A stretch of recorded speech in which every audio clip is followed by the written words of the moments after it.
All right, so this is E1.8, which is linear equations in two variables, and this is dealing with graphing again, but we're going to do a little bit more complex than we did in the Math 118 assignment. So for linear equation in two variables, it looks something like ax plus by equals c. Okay, this is called our standard form. Now we're not going to do a whole lot with our equations in standard form, but basically what I want you to notice is that there is an x and there is a y, and they're both to the first power.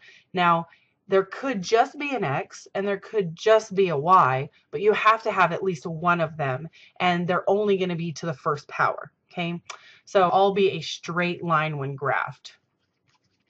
Well, I shouldn't say should. These will always be a straight line when you graph them. Okay, linear means this makes a straight line graph. Okay, so we can graph these by using intercepts, and the way that we find our intercepts is by setting the opposite variable equal to 0. Okay, remember our intercepts are the points where the graph crosses an axis. So the x-intercept is where it crosses the x-axis, and to find the x-intercept, what we're going to do is we're going to set y equal to 0 and solve for x. And we always write it as an ordered pair because it represents the point on a graph. So I'm going to say write as x comma 0. We plug 0 in for y, and we figured out what our x value is. So it will always look like our x value comma 0. Okay, same thing for our y-intercept. This is the point where it crosses the y-axis. Okay, and the way that we find the y-intercept is we set x equal to 0 and solve for y. Okay, again, it's an ordered pair, so we're going to write it as 0 comma y, because we plug 0 in for x, and when we solve, we get our y value. Okay. All right, so let's go ahead and do a few examples. Here, if I want to find the x and y intercepts, and then I'm going to use those ordered pairs to graph the line. I write absent or none if there's not one, which means I'll have to get an extra point or two if that's the case. So let's go ahead and look at one. Notice I don't have to get these solved for y to do it with to solve by using intercepts. I can just leave the equation the way it looks. Okay, so I'm just going to write down here to find the x-intercept, I'm going to set y equal to 0. I'm just going to say set y equal to 0. So if I set y equal to 0 in this equation, I get 3 times 0 minus 2x equals negative 18. 3 times 0 is just 0, which gives me negative 2x equals negative 18. And then I divide off my negative 2. So I have x is equal to positive 9. Now remember, this was the x-intercept, so I have to write it as an ordered pair. So up here where I have a place to write it, I'm going to write my x is 9, my y is 0. Okay. Then I want to find my y-intercept. To find my y-intercept, now I'm going to set x equal to 0. So if I set x equal to 0 here, I have 3y minus 2 times x, which I'm saying is 0, is equal to negative 18. The negative 2 times 0 just goes away, that's 0, and I'm left with 3y is equal to negative 18, and then I divide off my coefficient of 3. So I get y is equal to negative 6. Again, write it as an ordered pair. We put 0 in for x, and we got negative 6 for y, so this will be the point, 0, negative 6. Now that I know what my two intercepts are, all I have to do is graph them and connect the dots. So it crosses the x-axis, which is my horizontal axis, at 9.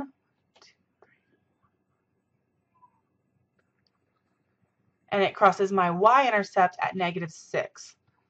Okay, so I'm going 1, 2, 3, 4, 5, down to negative 6.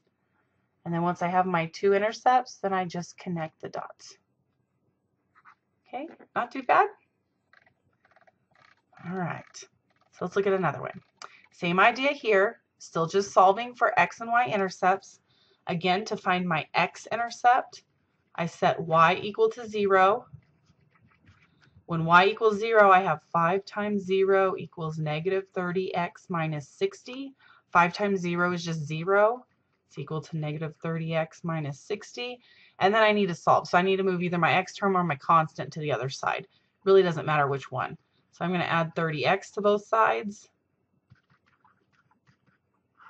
which gives me 30x is equal to negative 60. And then I divide my 30 off. When I divide off my 30, that means x is equal to negative 2. And remember, write it as an ordered pair. So my x value is negative 2. And remember, we had plugged 0 in for y. So this is the point, negative 2, 0. Then I want to find my y-intercept. To find my y-intercept, I set x equal to 0. When I set x equal to 0 in this equation, I'll be left with 5y is equal to negative 30x, which we know is 0, minus 60. Negative 30 times 0 is just 0, so I get 5y is equal to negative 60, and then I divide off my 5. So if I divide off my 5, I end up with y is equal to negative 12. Okay. Remember, it's an ordered pair, so again, we put 0 in for x, and we got negative 12 for our y. Excuse me. So now I just graph the 2 points. Remember, our horizontal axis is our x, our vertical is our y, so I go to where the point negative 2, 0 is, which is on my x-axis, and I go to my point 0, negative 12, which is my y-axis, and it barely fits on the very end. And then I'm going to go ahead and connect my dots. Okay, so it looks something like that. Okay, now here's one that's a little bit different. Notice I only have a y, which is kind of odd, right?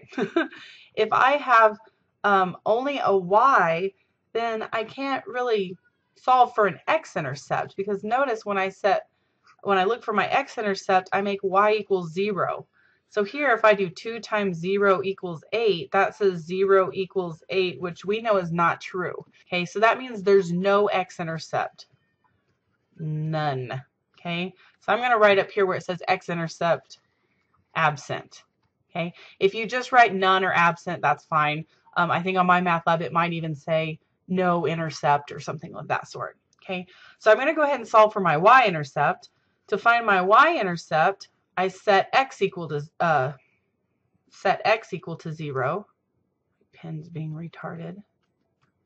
Okay, now notice here I don't have an x. So if I don't have an x, I don't have an x to set equal to 0, but I do still have a y, so I can go ahead and solve. If I divide by 2 on both sides, I end up with y is equal to 4. Okay, again, it's a y-intercept, so since x is 0, y is 4, that's my point, 0, 4. So notice if I wanted to graph this on my y-axis, I would just go up to 4, which is here. Okay, now I know I don't have a x-intercept, so that means this has to be just a straight line through my y-intercept. Okay, notice when I get this solved, this really is just the line y equals 4, which is a horizontal line. If you're not sure, you can always pick another value of x. Notice no matter what value of x I pick in to plug in, there's no x to plug it into. So I'm always going to end up with y equals 4, which means that this is just a straight horizontal line through y equals 4. Okay.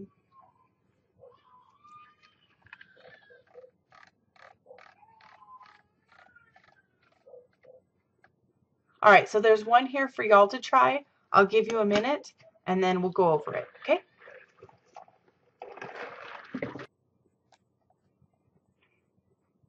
All right, so on the first practice problem, I put 0 in for y to find my x-intercept, which here would be 7.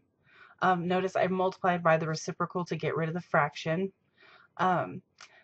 Make sure you write your x and y intercepts as ordered pairs. When I found my y-intercept, I put x equal to 0, which gave me a y-intercept of 0, negative 4. Then I plot my 2 points and then just connect my dots, just like the other ones we did. Okay, the second one's a little bit different. When we do the second one, it's an x equals negative 5, so that means there's no y value. So when I go to set y equal to 0 to find my x-intercept, there's nowhere to plug that in. So I end up with just x equals -5, which means my y-intercept, or sorry, my x-intercept has to be -5, 0. And then when I go to find my y-intercept, I'm supposed to plug x equals 0 in. But if I do that, I get a false statement. Anytime I end up with something that's untrue, that means that I have no solution or that my intercept is absent here.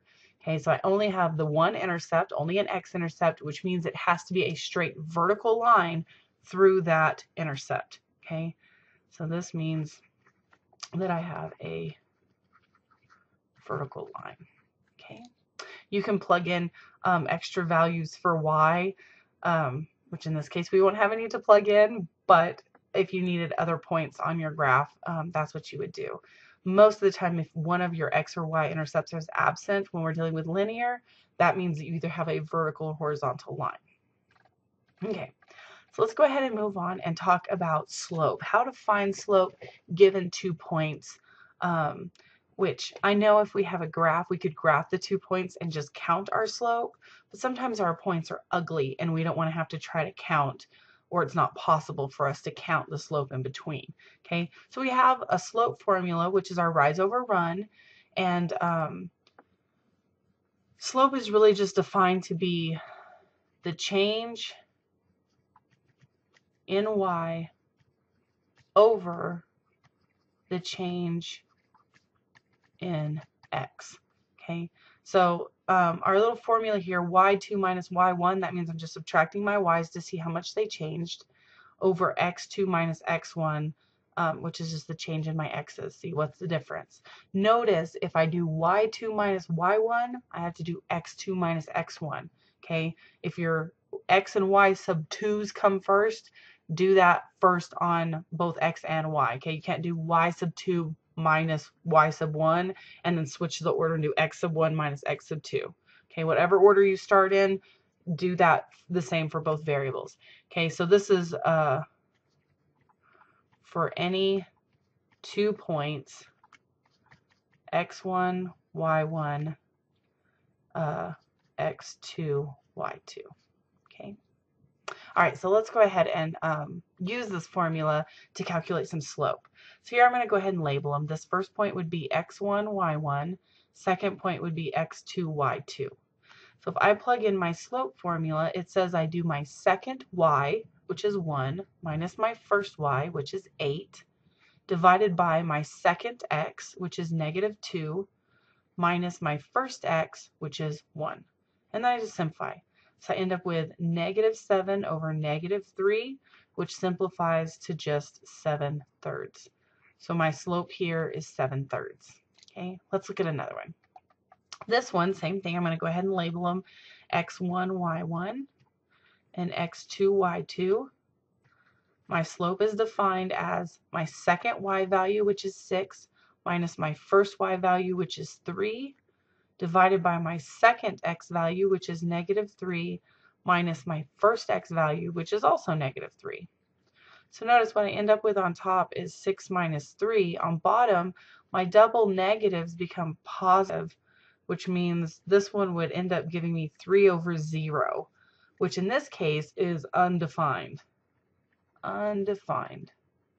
Okay, what that means is I can't take a number and divide it into 0 parts. Okay, anytime the 0 is underneath the fraction, it's undefined.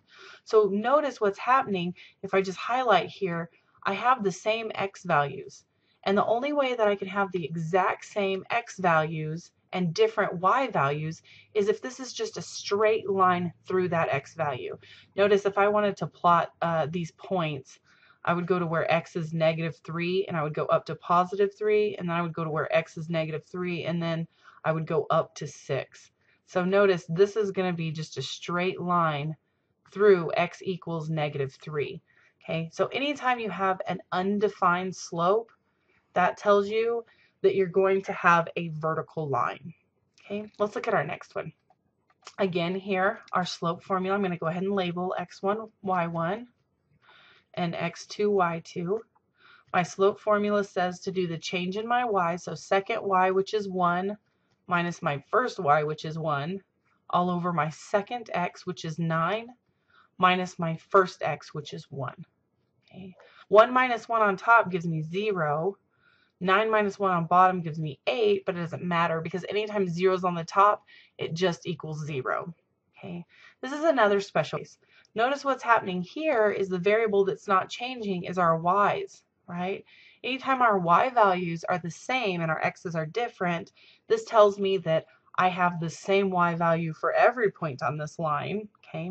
So if I were to plot these 2 points, notice I would go to where x is 1, and I would go up to 1, and then I would go to where x is 9, and I would go up to 1. So if I connect these dots, look at this. I have a straight horizontal line through a y value. Okay, so if the x's aren't changing, it's a vertical line and it's undefined slope. If my y's are not changing, then it's a horizontal line and my slope will be 0. Okay, so I'm going to go ahead and write that down here below. Horizontal lines have 0 slopes because the y values aren't changing. And if they're not changing, when I subtract them on the top of the slope formula, I will always get a 0. Okay, so the y values aren't changing, which gives me a 0 slope.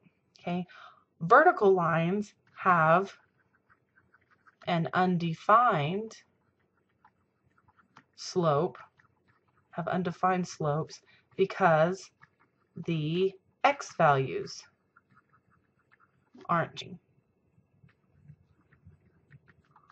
Okay. And if the x values aren't changing, anytime we plug it into the slope formula, we'll always get a 0 underneath.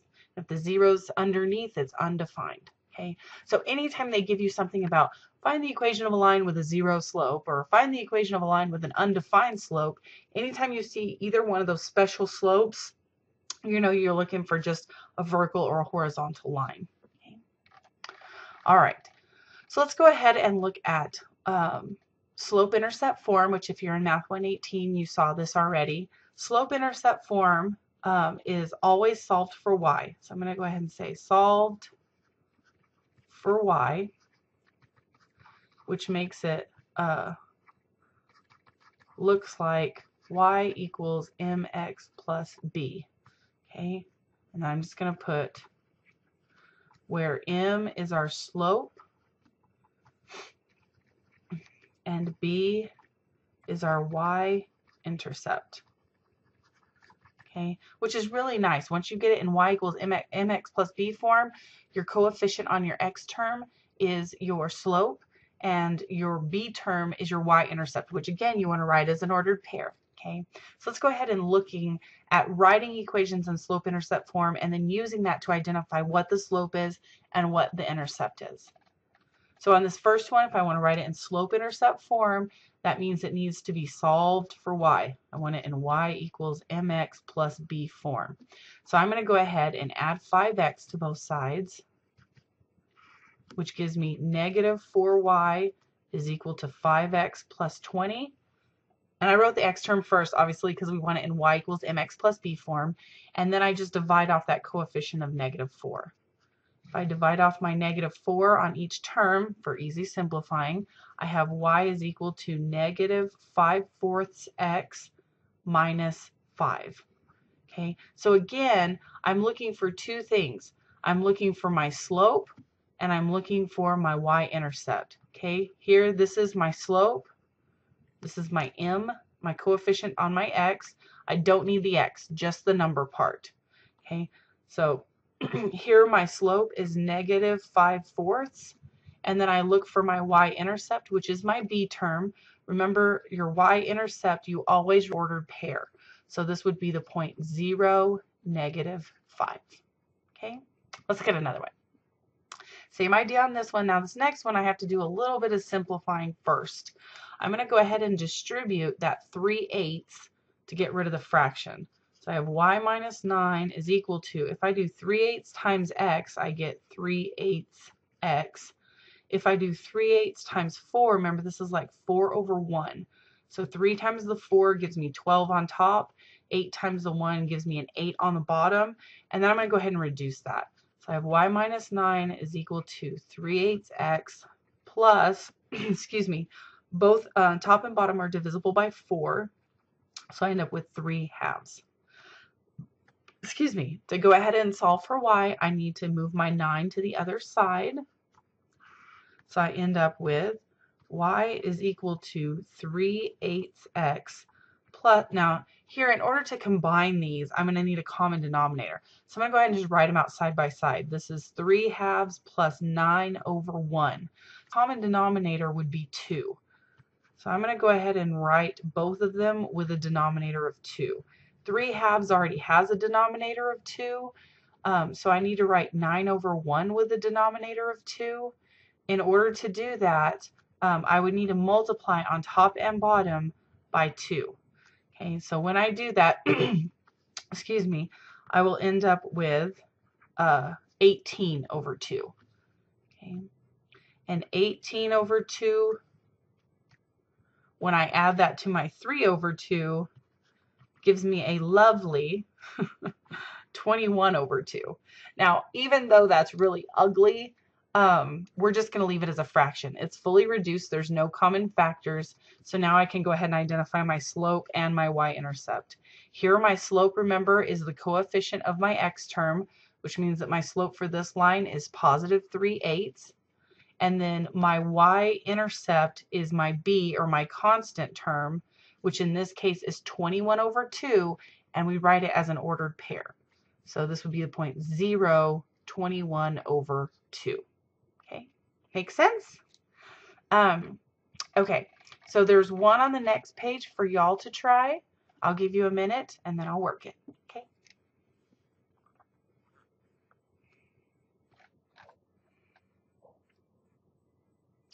All right, so first thing we had to do was get it in y equals mx plus b form because we wanted to write it in slope-intercept form, which means it's solved for y.